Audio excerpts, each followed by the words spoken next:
Assalamualaikum warahmatullahi wabarakatuh. Selamat pagi, selamat siang juga para siswa kelas 12 MAN 3 Kulon Progo. Semoga pada kesempatan kali ini kalian dalam keadaan yang sehat dan gembira. Oke, untuk materi pertama kita yaitu perkembangan Islam di Indonesia atau di Nusantara gitu ya. Kalau kemarin kalian sudah saya bagikan pemetaan KIKD, terus kemudian gambaran materinya.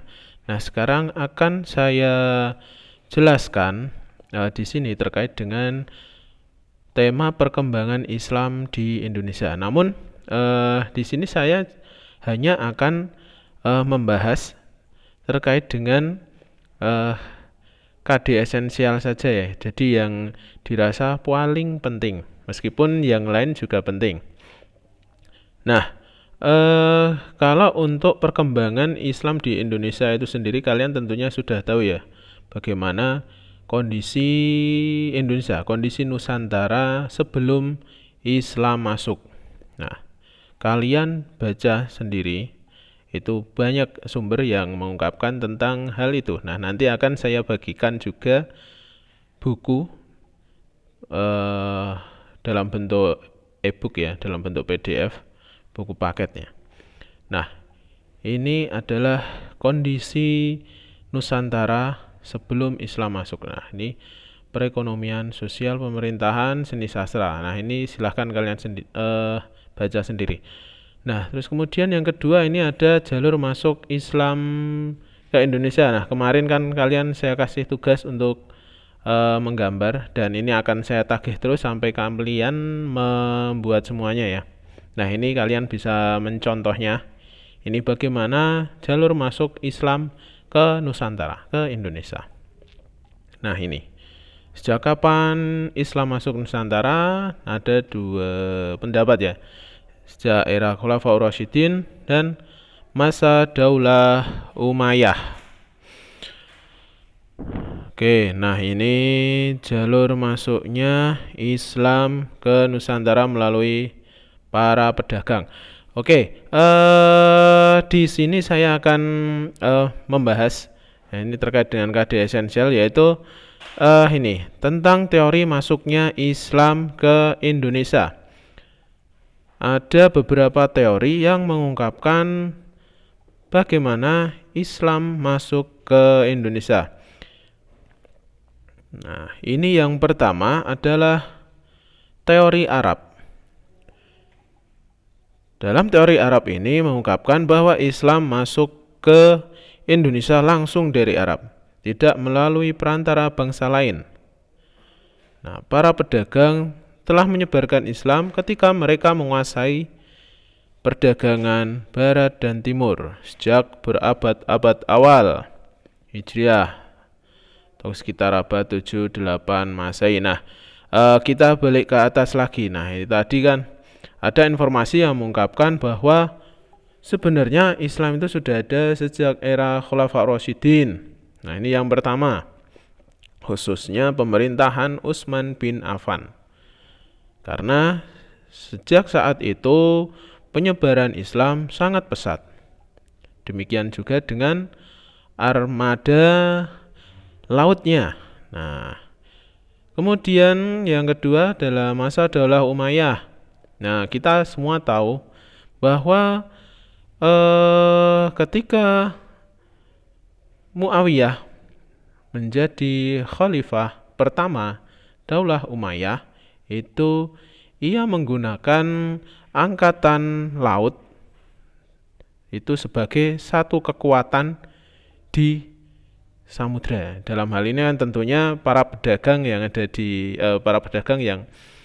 melalui jalur laut kan terjamin gitu ya istilahnya. Gampangnya gitu, karena angkatan laut pemerintahan Daulah Umayyah itu kan cukup kuat. Nah, kita balik lagi ke teori Arab. Teori ini diungkapkan oleh Thomas Walker Arnold Sir Thomas Arnold, seorang yang berkebangsaan Inggris. Inggris ya. Dia seorang ilmuwan juga, seorang orientalis atau ahli Islam. Nah, teori itu diperkuat oleh dan diakui oleh Buya Hamka atau yang memiliki nama asli Profesor Dr. Abdul Malik Karim Amrullah, juga Profesor Az-Zumardi Azra. Dalam teori Arab ini, Buya Hamka mengungkapkan bahwa Islam datang ke Indonesia itu pada abad pertama Hijriah, itu sekitar abad ke-7 atau 8 Masehi, langsung dari Arab. Nah, ini dengan bukti jalur perdagangan yang ramai dan bersifat internasional, di mana mereka para pedagang itu melewati Selat Malaka. Selat Malaka kita semua tahu bahwa jalur itu cukup strategis, bahkan sampai sekarang. Nah, itu sebagai pusat bisnis, kawasan bisnis internasional. Nah, di situ merupakan persimpangan jalur yang menghubungkan antara Asia Tenggara, khususnya Nusantara, Indonesia, dengan Asia Tengah, Asia Timur, Asia Barat, India, dan lain sebagainya. Eropa pun demikian. Nah, hal ini dibuktikan dari adanya naskah Tiongkok. Naskah Tiongkok oleh pendeta Buddha Ising. Ia melakukan perjalanan dari Kanton menuju India. Nah, Kanton itu di mana? Kanton itu sebuah wilayah di Tiongkok, di Cina. Nah, dalam perjalanannya ke India itu menggunakan kapal pose atau pose ini. Nah, itu melewati kawasan Malaka. Nah, pada tahun 674 Masehi, ia singgah di sebuah tempat yang bernama Boga, atau kalau sekarang wilayah Palembang ya, Sumatera Selatan. Kemudian ia juga menemukan kelompok masyarakat Arab yang bermukim di pantai barat Sumatera atau wilayah Barus. Kalau kalian tahu kapur barus, nah itu merupakan barang tambang yang dihasilkan dari tempat itu. Kapur barus juga merupakan komoditas perdagangan internasional yang ada sejak saat itu, sejak lama. Nah, Ising itu menemukan masyarakat yang telah melakukan perkawinan dengan para pendatang itu tadi ya, para orang-orang asing itu tadi ya, dengan wanita lokal. Sehingga di situ ada semacam komunitas katakanlah di sini komunitas Arab bernama Tasih dan Pose. Mereka juga memiliki pemukiman khusus. Nah, ini sebuah kawasan yang memiliki otonomi khusus juga. Nah, terus kemudian pendapat yang kedua diperkuat oleh Profesor Azumardi Azra, seorang cendekiawan Muslim. Nah, Islam memang datang ke Nusantara. Islam memang datang di Nusantara pada abad ke-7 Masehi. Namun baru dianut secara terbatas oleh para pedagang Arab yang berdagang. Karena di antara banyak pedagang itu ya tentunya enggak hanya Islam saja ya. Nah, terus kemudian mulai tersebar dan dianut oleh masyarakat Indonesia pada abad ke-12 yang disebarkan oleh para sufi penggembara yang berasal dari Arab. Nah, alasan tersebut dikuatkan oleh corak Islam awal yang dianut oleh masyarakat Indonesia, di mana Islam saat itu bersifat sufistik. Karena pada masa pemerintahan Daulah Abbasiyah, nah, saat itu berkembang aliran-aliran Islam, di antaranya saat itu muncul juga Al-Ghazali. Nah, kita di kelas 11 sudah membahas ya, ilmuwan Islam, seorang ahli agama. Pada masanya itu muncul para sufi pengembara. Mereka menyebarkan agama Islam tanpa pamrih ke seluruh wilayah di dunia. Mungkin di sini termasuk Indonesia ya, termasuk Nusantara ya. Nah, terus kemudian bukti-buktinya dari teori Arab ini adalah adanya makam Fatimah binti Maimun di Leran, Jawa Timur, Leran, Gresik, ini wilayah Gresik ya. Di nisannya tertulis meninggal pada 7 Rajab tahun 475 Hijriah. Nah, terus kemudian Islam yang bersifat sofistik di awal penyebarannya di Indonesia. Kemudian yang kedua adalah teori Persia. Dalam teori ini dinyatakan bahwa Islam masuk ke Nusantara pada abad ke-13 Masehi di Sumatera yang berpusat di Samudra Pasai. Nah, teori ini menitikberatkan tinjauannya pada aspek persamaan budaya yang hidup di kalangan masyarakat Islam Indonesia dengan masyarakat Persia. Nah, teori ini diungkapkan oleh Profesor Husein Jayadiningrat, seorang sejarawan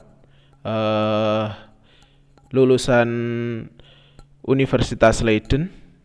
Nah, bukti-buktinya adalah yang pertama adanya peringatan 10 Muharram atau Asyura, yaitu peristiwa meninggalnya Husain, cucu Nabi Muhammad SAW di Karbala. Nah, peringatan ini sangat dijunjung oleh kaum Muslim Syiah di Iran. Kalau pada masa lalu Iran itu dinamakan wilayah Persia. Nah, hal itu juga ditemukan di wilayah Sumatera Barat, yaitu adanya peringatan Keranda Tabut. Terus kemudian di beberapa wilayah di Pulau Jawa itu ada peringatan pembuatan bubur syuro tepat pada tanggal 10 Muharram. Terus kemudian yang kedua, adanya konsep kesamaan ini ajaran sufisme yang dianut Syekh Siti Jenar dengan Al-Halaj, seorang sufi dari Persia. Terus kemudian yang ketiga itu adanya persamaan batu nisan Maulana Malik Ibrahim yang bertuliskan tahun 1419 Masehi dengan Malik Asyaleh. Ini kayaknya ada yang salah ini. Maulana Malik Ibrahim kok di Gresik ini. Salah tulis. Malik Asyaleh di Pasai. Nah, menurut Husain, di wilayah Gujarat ini banyak mendapat pengaruh dari Persia ya. Ini bukan Gujarat ya, salah tulis sih. Maklum, udah ngantuk jadi salah tulis.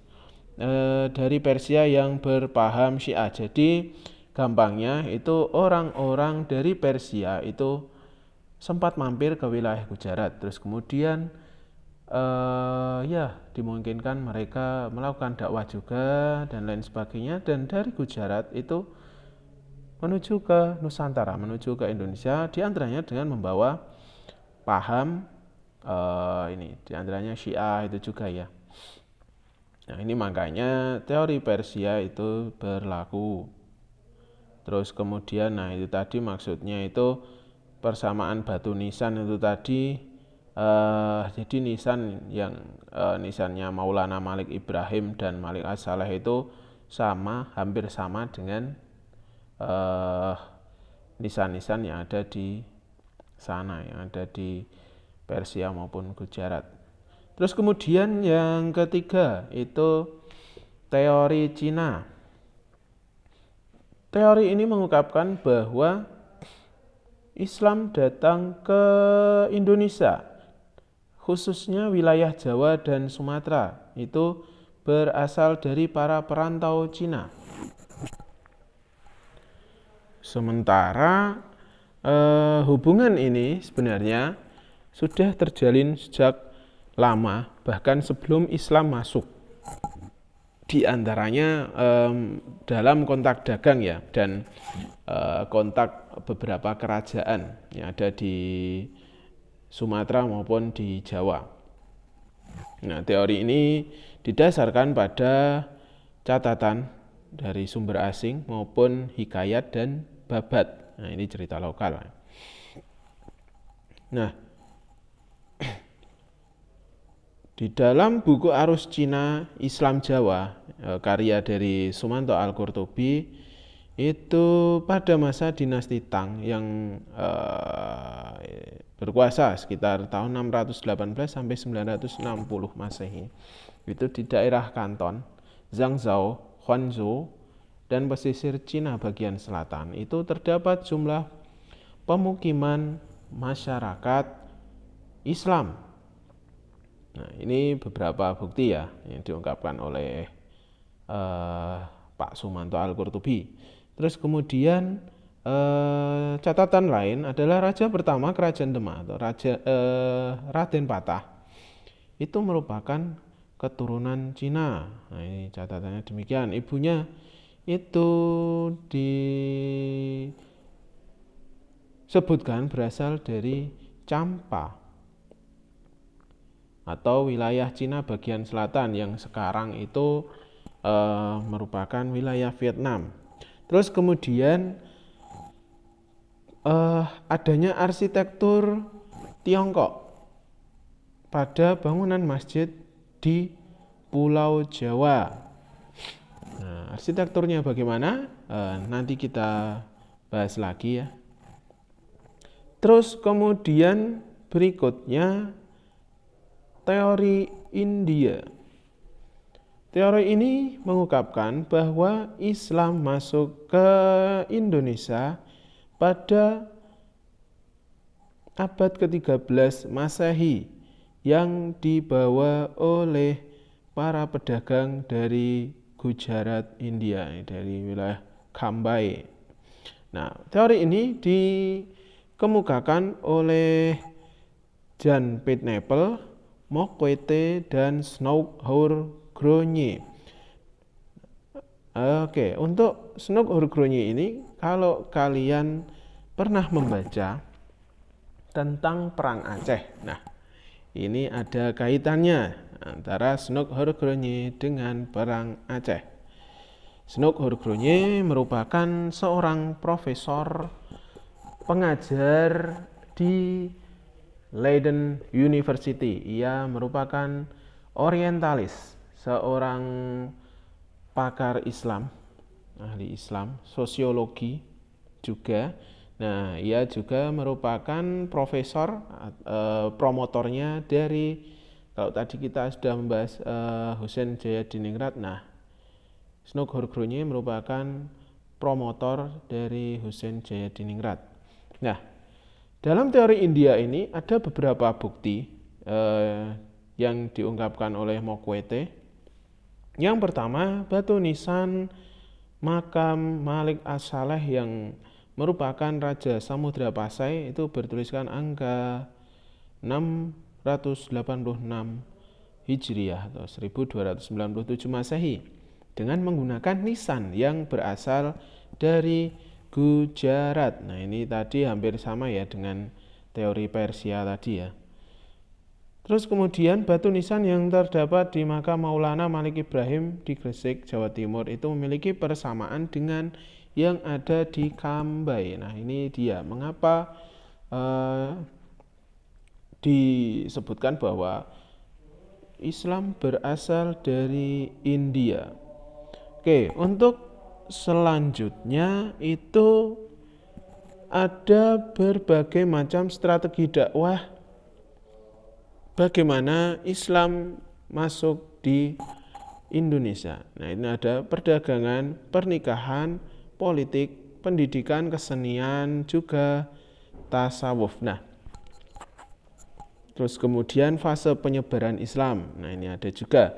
Nah, nanti kalau misal ada pertanyaan, ada kesulitan khususnya tentang teori-teori masuknya Islam di Nusantara, masuknya Islam di Indonesia ini, silahkan kalian tanyakan, silahkan kalian tulis di WhatsApp ya, di grup SKI kelas 12 ya. Oke, jadi untuk tema perkembangan Islam di Indonesia cukup ini saja. Nanti selanjutnya kita akan membahas tentang Wali Songo. Oke, dari saya cukup sekian. Wassalamualaikum warahmatullahi wabarakatuh.